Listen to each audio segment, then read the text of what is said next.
This talk was given at the Monastic Conference on the Environment, Gethsemani 3. It was given by Tataloka Bhikkhuni. The title of her talk, Bad Practices, Hidden or Justified by Ideology.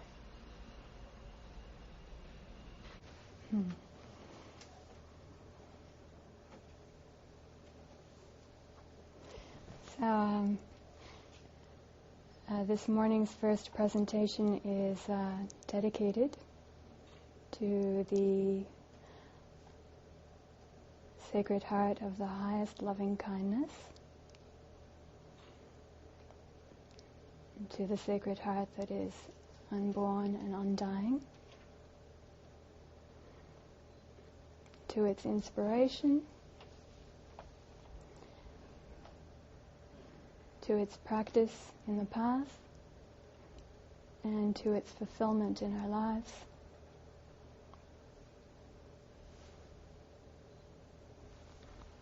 Could you speak a little bit louder, please? It's very hard to hear that. Is there any way to make it louder? No? No, it's only recording. It's not amplifying. Maybe if you stand up. We can move your chair. So, I'll try to project my voice. I come to you right now with two environmental illnesses, one of which is strong at this moment.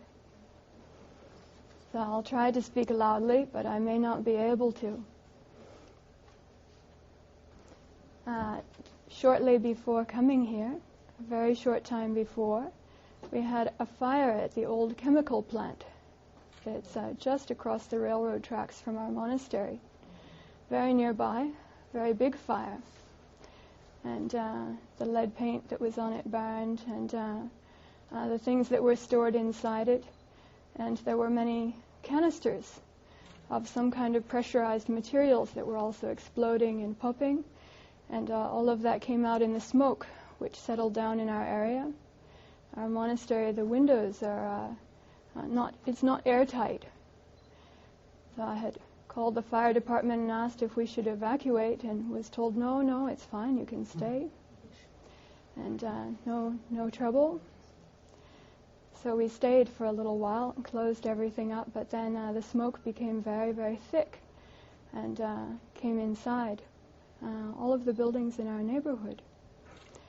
So when the dizziness and headache and kind of breathing problem started to appear, then we did evacuate, but not before there were physical consequences from that. So myself and many others in our neighborhood ended up then having some respiratory trouble, headaches, pain breathing, this type of thing, which I came here with. I wasn't sure if I would actually be well enough and healthy enough to come, although I wanted to very much.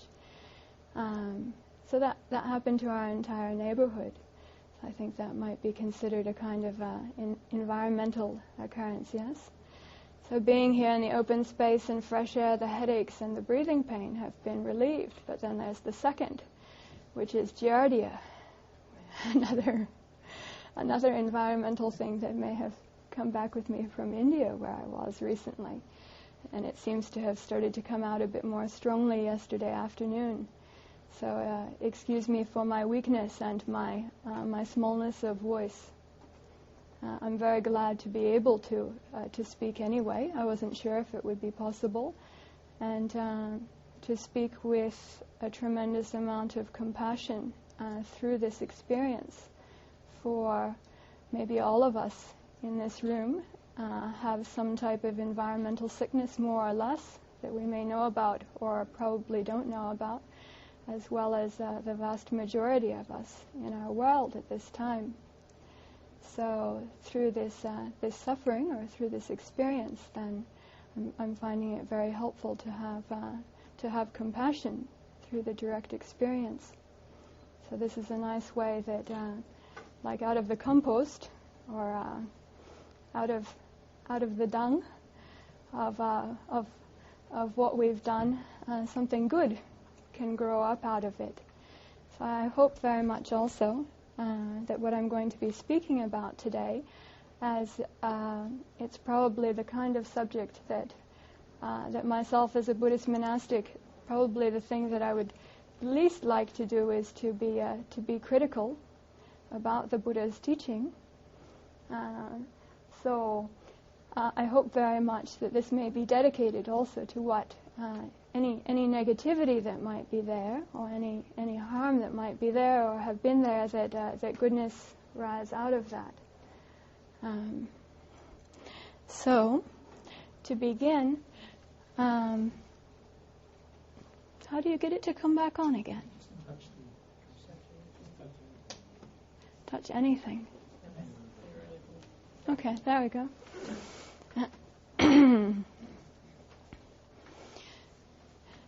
So I'm not going to be reading the paper, as I don't read so well, but it will be available on the wiki, and I'm just going to be speaking.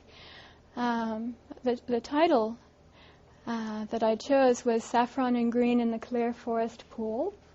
The Clear Forest Pool in Theravadan Buddhism, and especially I think in Thai forest tradition, is an analogy for a place in which we may reflect, and not only on what is superficial, on the reflection from the surface and on the surface itself, but to look deeply inside and see the various things that might be there clearly and honestly.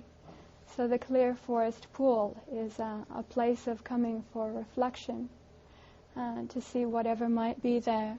In this case, we're especially looking for what's going on with our Buddhist monastic communities in the West.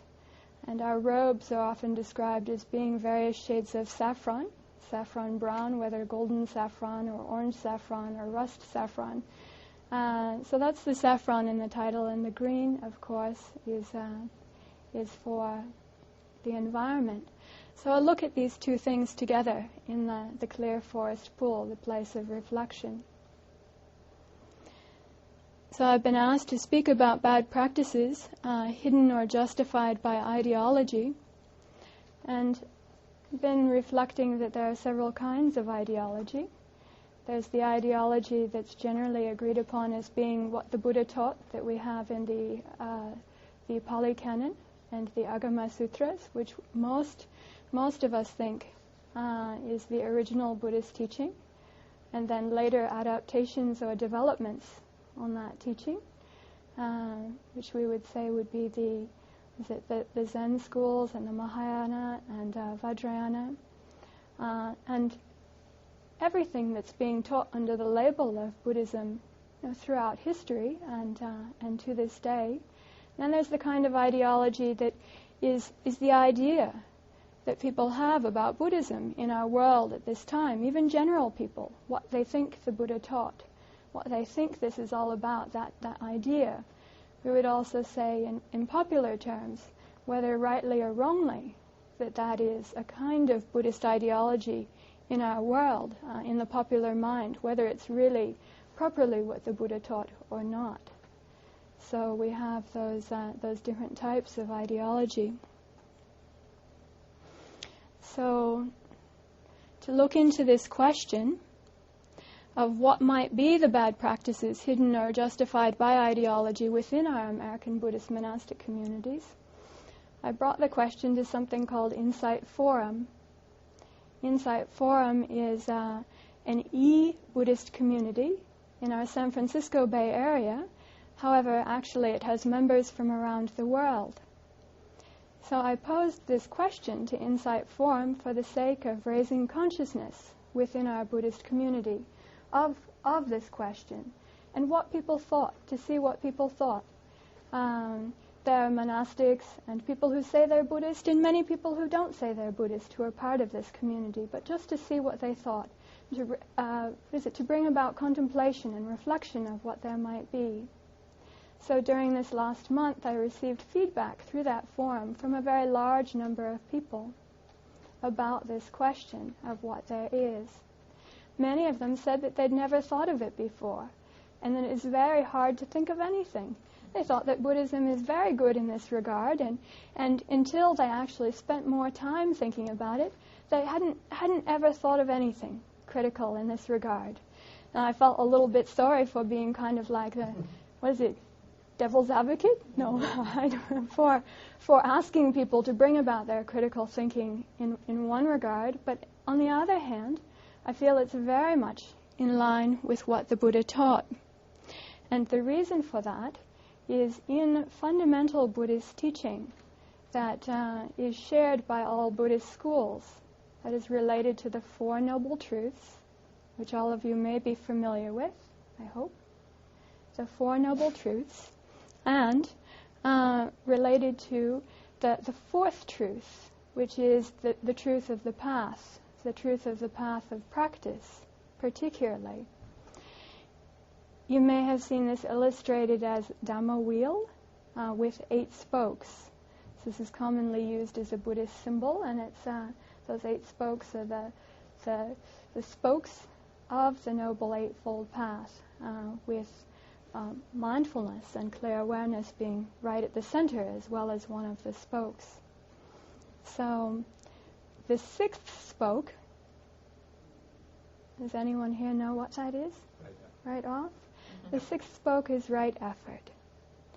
So within right effort, very fundamental Buddhist teaching shared by all Buddhist schools, we find actually in the definition of right effort, which I'm going to show you here. I hope that you're able to see it. So this is the definition of right effort. So I have to start here at the bottom of the page, and as I don't see well on my left side, please let me know if what you're seeing is not what I'm talking about. So I think this should be about right effort. The operative scheme of right effort is fourfold. So I'm not sure if everyone is familiar with this, but this is the fourfold scheme, which I think is important to look at here, because this isn't just playing devil's advocate, but this process is very much something that is fundamental in the path of practice that the Buddha calls us to, and asks all those who would practice this path to engage in, not only now and then, but actually regularly, diligently, ardently. So it begins that we should generate desire, endeavor, activate persistence, uphold, and exert our intent in 4 things. The first, the non-arising of whatever evil, unskillful qualities have not yet arisen. To prevent evil from arising. The second, the reduction and cessation of whatever evil, unskillful qualities have already arisen. Third, the causing and arising of skillful qualities that have not yet arisen. Fourth, the maintenance, non-confusion, increase, plenitude, development, and culmination of skillful qualities that have already arisen. So there's a definition of, you can see how evil is defined here, if you're able to read the board. And it is exactly these evil or unskillful things that we would call the bad practices that we're looking for. So we actually are within the Four Noble Truths and the 6th spoke of right effort. In the Noble Eightfold Path, we're actually called to really look for these things and to work with them in a very proactive way. So this is completely orthodox Buddhist teaching here. This is actually quoted directly out of the Magga Vibhanga Sutta, or the analysis of the path that the Buddha taught in Theravadan teaching. So you can see some of the definition there. This is the basic operating framework of right effort. And it assumes that there is also development of the other path factors of right view relating to cause and effect, in order that we have an understanding of what is evil or skillful. The development of, on the other hand, the development of mindfulness and clear awareness, so that we may be able to understand the context that we're in because something is helpful and beneficial in one context but not in another. Something is harmful in one context but not in another. So it's very important to have mindfulness and clear awareness then of what our context is, to know what might be wise and skillful in a given situation. So these are things that we all want to do all the time, right? I think every living being, every human being, would like to reduce the things that seem harmful or discomforting, or to be causing suffering, and to increase and bring to fulfillment the things that bring our happiness, our ease, our well-being, our peace, our comfort.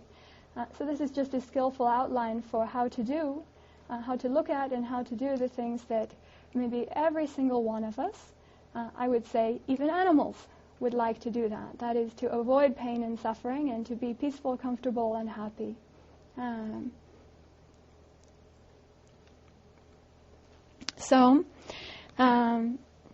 In the topic, we have the things that are hidden or justified by ideology. In the answers that I received, both through Insight Forum and from mentors and friends in the monastic life from around the world, those who are in the United States and also those who are looking at what's happening with our American Buddhist monastic communities in North America from the outside. I felt it was important to get the perspective from the outside as well, as that's often illuminating. We may see things differently from the inside and the outside. So the answers that I got fall into two basic categories. I'm not going to be speaking so much about my own thoughts on the subject, as they've really actually developed out of reading and listening to the feedback that's come on this. So that's what I'm going to be presenting. The first category actually falls very nicely into what is hidden. In this case, not hidden by the ideology itself, but the ideology becoming, or I would say, properly what the Buddha taught, becoming hidden by other ideas about what that teaching is. So this would be the hidden part. And this relates to misunderstandings of what the Buddha taught. And I'd like to go into this category of misunderstandings. In the feedback that I received, by far the most common, most prevalent feedback was related to apathy, to complacency. There is the idea out there, connected to the teaching of the Four Noble Truths, that the Buddha taught that life is suffering, and that's it. That is the truth, the one and only truth, and that there's nothing else, nothing other than that. So this idea is out there. Not only is it out there amongst general people, but I'd say that there are even those in our Buddhist monastic communities who have this idea. Never mind about the second truth of the suffering having causes, or the third truth that those causes, if they're not brought to arising, or if they're brought to cessation, that they may end, and thus that suffering may end. Never mind about the fourth truth, that there's a path of practice, which is what the Buddha actually moved himself out of his very deep and blissful meditation after enlightenment for, and walked barefoot for how many years, living on alms food and exerting himself for the welfare of humanity continuously, day after day, just for the sake of teaching this path of practice. Of course, there were those who understood very, very quickly, so we don't see that they practice so much because they're already ripe. They're already very ready. Just something that you touch very briefly and then it falls because it's already like a tree from what is it? And the fruit falling. You know, just walking underneath it and the fruit just falls because it's ready. It's ripe already. The conditions are already there.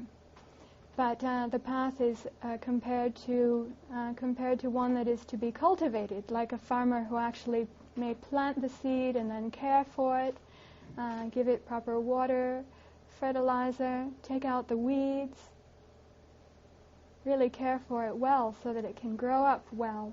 And then naturally, out of that cultivation, according to nature, then the flowers come, the fruit grows, and it falls by itself. But that's dependent on causes and conditions. If that seed isn't cared for, if it's not nurtured, if the water isn't given, if the weeds are allowed to take over or entangling vines come up, then even the very small tree, of course, may not grow, and the blossoms may not be seen, nor the fruit. The fruit may not fall, nor may it be eaten. Right? So, neglecting the cultivation or the path of practice, then the fulfillment of this path for which the Buddha taught, it may not be seen so much.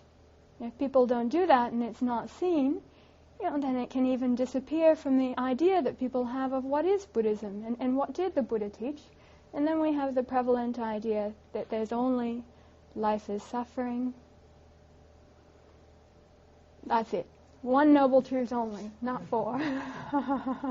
No cause of suffering, no end of suffering, and no path of practice to the cessation of suffering.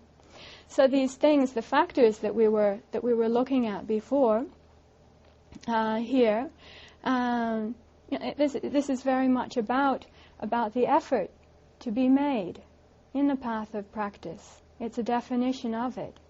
So this is something that actually many people, although it's fundamental in Buddhist teaching, many people know very, very little about. Lots of people haven't even heard about right effort, although they've certainly heard about suffering. So we would call this a misunderstanding. And in Buddhist teaching, it is fundamental, as you saw in Ajahn Punadhammo's illustration of dependent origination, that ignorance or misunderstanding about what's actually going on and about what can be done, that misunderstanding would be there in the arising of suffering. So it's actually really reasonable to expect that there would be a misunderstanding underlying this situation. Considering the number of Buddhists in the world, now we have, in 2004, I think, U.S. Department of something, said that there were 5.6 million Buddhists. Maybe I can find the department. 5.6 million, so it's not like that there are, just a very, very few Buddhists. But there are actually quite a lot in this area, in this country. The number of Buddhist monasteries is on the rise. They're around the world. So it's not that these types of misunderstandings have no effect in the society. They very much do. They very much do. So the Venerable Ajahn Pasano, he was one of the people who I asked about this. And his answer to this question also falls into this category. You may have heard of him spoken of earlier on as the co-abbot of Abhayagiri and an elder Canadian monk in Thai forest tradition who's been very active in environmentalism in Thailand.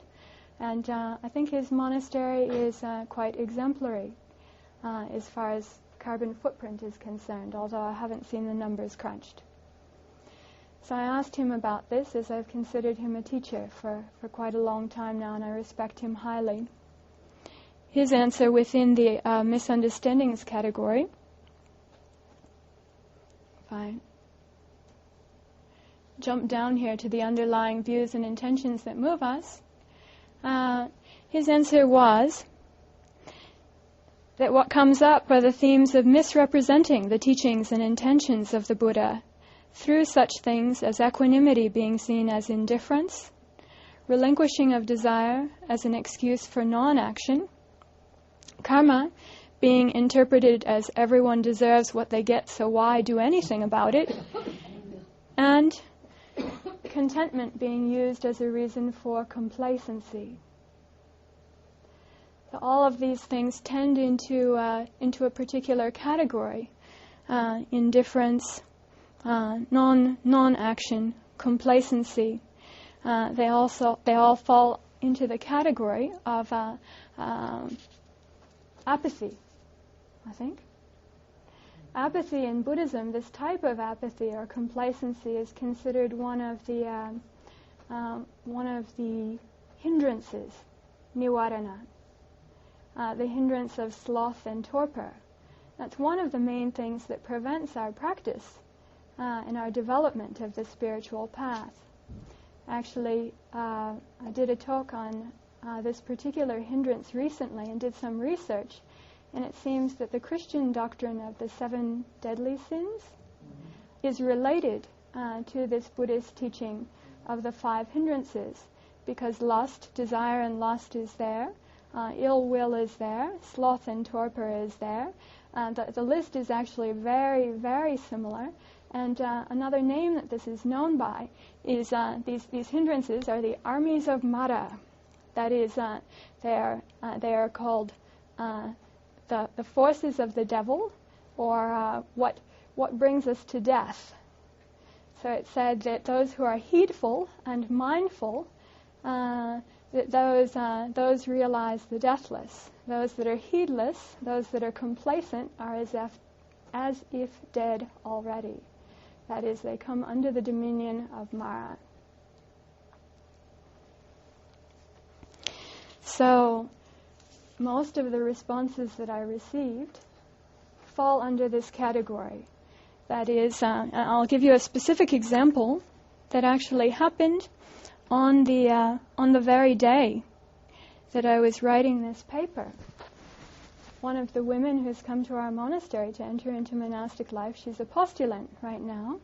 Her son called on the telephone during the time that I was writing. He called on the telephone, and he was actually, coincidentally, feeling frustrated about what was happening with the environment. He was feeling depressed. He was feeling concerned. He's a young man now, and feeling hopeless about the world. And he told his mom, who is a postulant now, he said, "But that's just what the Buddha taught, isn't it? Life is suffering. And because I'm attached, so I'm suffering too, and the only thing to do is to let go. Just let it go." That's what he said. This is a child of a Buddhist parent. So it's partly true, yes, but incompletely. Not complete. It's like looking at maybe the first, even the second and third noble truth, but in a very incomplete way, and minus the 4th noble truth of the path of practice, which is where all of this comes to life. The reason, again, that the Buddha moved from his seat of enlightenment and taught for so many years, the reason that we have these volumes of texts, the reason that all of us are here today. If it hadn't been for that, there would be no monastic sangha, and there would not be people experiencing the benefits of this path of practice, which is where the benefits are found. So, I think that just about covers the first part. That is about the misunderstandings. I'd actually like to review very, very briefly before leaving this section. Just review something that the Buddha said, if I can find it, related to this subject. So this is from the very first teaching to the first disciples, the Dhammacakkappavattana Sutta, also known as Turning the Wheel of the Dhamma. So this is a quote from it, where the Buddha is describing his own enlightenment experience. So the qualities of vision, of knowledge, of wisdom, of understanding, and of light arising are how he defined the experience of enlightenment. So he says that vision arose, knowledge arose, wisdom arose, understanding arose, and light arose within me regarding things never heard before. This noble truth of the path of practice, leading to the end of suffering, is to be developed. So that's right there in the very first teaching. It's just part of it. There's more. There's a whole lot more. It has the whole framework of the Four Noble Truths and the Eightfold Path is right there inside it. So this is just one sentence from it. So that's the turning the wheel of the Dhamma Sutta. So after saying that, the Buddha goes on to say that this path of practice has been fully developed by him, and in fully developing that path of practice that he has realized enlightenment, what he spoke of as the ending of all suffering. So this is the right basis of Buddhist faith and optimism. Not only a type of faith that's just to be believed in, but very clearly the type of faith and optimism that is to be put into practice. Of course, there is the time to put aside all thoughts of anything past, future, concerns for the world, really to bring the mind inside and to go deep into meditation for the sake of purifying the heart, burning off the hindrances, including burning off the hindrance of sloth and torpor, burning off the complacency through our ardency in deep meditation. And doing this practice of purifying our heart, then also our view may be purified, light may arise, and then for ourselves as well, when we open our eyes and move our bodies and move our lips, our thoughts, our words, our deeds, then they may be further purified, our view elevated, freed from the fires of hatred, lust, and greed, clear of the dark and obscuring smoke of delusion. So the delusion part is a very, very difficult part. That is to know, to be able to see and know what is harmful and what is skillful. And then the complacency part and the obstruction and the binding of that. In Pali, the words for it mean something slimy, like you've gotten pulled into quicksand, or you've gotten stuck in stepped into some very, very serious chewing gum that you just really got, and not only your feet, but everything gets bound up in it, and then you can't move, you can't act. Sometimes you can't even breathe, right? When people get into that state, they feel like they can't live, they can't die, I've had people say, because they feel so strongly obstructed. Yes? So very important to do what is to be done to purify that, to clear that up, to burn that off. That's essential in this. So we go from the very beginning of the Buddha's teaching to its end, to the very last words that the Buddha spoke when he was dying, in the Mahaparinibbana Sutta. Very last words here that we have recorded, at least in the Pali Canon. Kayavaya Dhamma Sankara Apamadena Sampadeta. It's been translated variously. I've adapted Ajahn Thanisara's translation here, that phenomenal things are subject to passing away, become consummate through non-complacency. His very last words to the disciples who were gathered around him. So this is also often translated, the very last words, as strive on with diligence. So this isn't a directive to the disciples to go out and convert people as quickly as possible, but a directive to be heedful and to take care, to really take care of what needs to be done. It's related to the path of practice, and yes, also to its sharing. So we see that from the very first teaching to the very last teaching, there was this exhortation in right effort, with the qualities of awareness, loving-kindness, compassion, appreciation, equanimity, and release, the very antithesis of the deadness, apathy, and complacency that was by far the foremost and primary objection to Buddhist ideology. So we see that this is an ideology that appears in popular thought, in the minds of people, but what we find from the very first teaching to the very last teaching of the Buddhas is not this. So to know when to act and when not to act, this is considered wisdom or skill and means. We're asked first to purify our intentions, as all action is based on intention, and that is fundamentally important.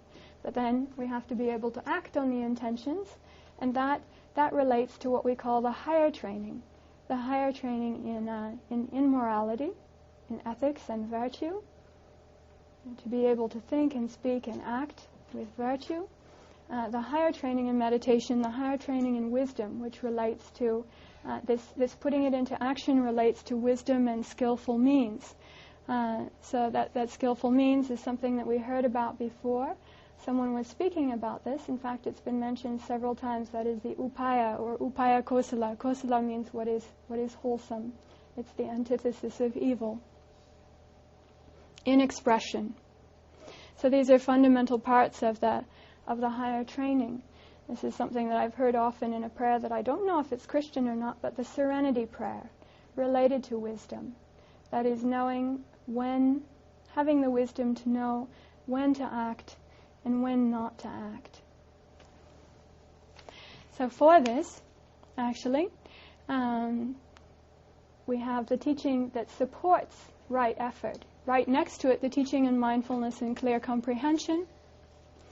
Clear comprehension, or full awareness, is defined as knowing what is wholesome and unwholesome, number one. Number two, in the context, time, place, and person. Number three, knowing the resources within the teaching that we have to bring to the situation, our resort. In our monastic life, we consider that we have our physical food and our mental food, yes? The resort would be our mental food, but meant to burn up defilements, knowing how to bring the teaching into that situation in a way that matches, and then this causes non-confusion, non-delusion, which is the antithesis of the ignorance. So that's called full awareness, having full awareness. So it's related to wisdom. This is also very fundamental in the Eightfold Path in the teaching on mindfulness, right? Mindfulness and full awareness, or mindfulness and clear comprehension, which is also called presence. Not just a passive presence, just being aware, but being aware of specific things so that we can put them into action in our karmas of body, speech, and mind. So I'd like to move out of this section and go to the specifics. This is the other part. Specific things that people complained about or mentioned or saw in the clear forest pool that didn't look so well. So this isn't a personal list. This is a reporting list of the feedback that I've got. The very first amongst practical things that people thought, both monastics and lay people, thought it was questionable that monastics or American Buddhist monasteries would be engaged in the way that they are. The very first is international and national jet travel and car travel related to the carbon imprint. The second is the use of existing waste management systems, which for a person with the eye to cause and effect and what's happening over the long term doesn't look so good. Not nearly as good as Ajahn Sona said is the Sri Lankan Buddhist monastery from how long ago? 2,300 years ago. So the development of our modern technology is not necessarily progressive, yes? Where did that come from? Fortunately, we haven't lost the knowledge of it entirely, and a lot of it is preserved within our monastic communities. Fortunately. So the use of existing electrical systems, the use of imported products offered as alms for pollution and waste, the use of chemical dyes for dyeing robes for pollution, the acceptance of non-vegetarian food as alms because of the indirect harm towards other living beings, pollution, and wasteful use of resources. The acceptance of more alms food than is needed for the monastic community, again a waste of resources. The use of non-environmentally friendly requisite products offered as alms. This is related to pollution and waste. The use of non-environmentally friendly cleaning products in monasteries, pollution and harmfulness to health. The development of monasteries using non-environmentally skillful technologies for pollution and waste, that is not using solar, wind, or water energy or water recycling systems, or making buildings with high roofs due to gloriousness that waste heat energy. The use of already existing unskillful, harmful technologies. So I've chosen one topic to look at specifically, but I'm not sure about the amount of time that I have to do it. So I may speak about it really briefly. Venerable Hung Shur spoke about our monastic discipline. I don't know if any of you have heard that in our monastic discipline, the use of vehicles by fully ordained Buddhist monastics is not allowed. The Buddha walked, and other monastics walked in the Buddha's lifetime, and that was maintained for a very long period of time. The reason for that, our monastic discipline specifically mentions animal or human-drawn vehicles. So we think now, okay, these vehicles are not harming any animals or human beings, not making them our slaves, so it's all right to use them. The monastic discipline does mention the unavoidable harming of insect life and other small creatures, which of course cars and other forms of transportation, it's very hard to avoid that, as we can see, as illustrated on the windshield and front bumper, that very much may and regularly does happen. So that happens. But in this last period of time, monastic communities have largely gone over to using cars, trains, buses, and jet travel. But and we thought basically that this is not harmful, and it's justified by the Buddha's teaching of gathering together often in harmony, exerting ourselves if we have any level of realization or understanding of this path that can be shared with others to their benefit, to even be willing to go far and wide to share that with them. There are these things there. And for ourselves as practitioners also, to be willing to even go far and wide, to sacrifice our personal comfort, to seek out good teachers and good environments for practicing the path. These things are very much present in the Buddha's teaching, and they have justified the use of these vehicles. And a lot of international and national jet travel. Of course, logically it seems that it would be far better to have one teacher fly halfway around the world than to have all of the students fly to meet the teacher. I mean, there certainly are considerations there. I've written a little bit at length about the walker's practice and the benefit that I've found in it myself. My own novice preceptor never got in a vehicle in his entire life. He died in 2001. He lived in South Korea, and he walked the old mountain pathways. He was very strict about the Vinaya, the monastic discipline, which said very simply, not riding in vehicles, which is what he learned as a young monk, and he didn't do it. He was a preceptor for many, so it was felt important that he keep the monastic discipline purely and unquestionably. So that's something that he didn't do. That's an inspiration to me. It's been an inspiration, as have the monastic Sintai forest tradition.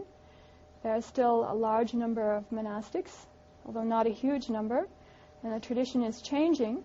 But those who take the walking practice as a kind of a voluntary austerity, one of the types of austerities allowed by the Buddha within the scheme of middle way practice, that is not going to extremes, not to the extreme of self-mortification. And I've done this myself.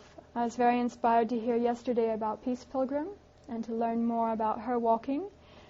We also have Venerable Jyoti Palo, who's now maybe staying with Ajahn Punadamo in Thunder Bay in Canada, and Venerable Hung Shur, who is here. The Reverend Hung Shur undertook a very long period of walking practice called for by his master. That's something that's been inspiring to many people, and if we listen to him talk about it, please ask him about it, and ask what the effect was on his practice and his cultivation and his purity of heart and intention, and being able to have the strength, the courage, and the integrity to manifest that. I would say, as I've known him for some time now, That's a very kind of fundamental thing that has been really significant in his practice. I've also undertaken walking, not only in the wilderness, but in the very heart of the San Francisco Bay Area, through Silicon Valley, 100 miles, without car, taking only what alms food was offered, and I found it a very extraordinary experience, especially to be a walker for that period of time amidst the cars and all of the speeding people. I could see it in a way that I had never saw it before. So I'd like to highly commend and highly recommend that practice for the sake of purification of the heart, for being a great example, a counter-cultural example. Many of the people who saw us, in my personal experience, were greatly inspired, and they did what was done even 2,500 years ago. That is, they gathered in the parks where we stopped to listen to the Dhamma. They walked together with us. It was quite an incredible thing, done 2 years ago, just around Memorial Day, as a dedication to all those who have ever suffered violence. So, stop. So, let's see. I'm going to, while wrapping it up,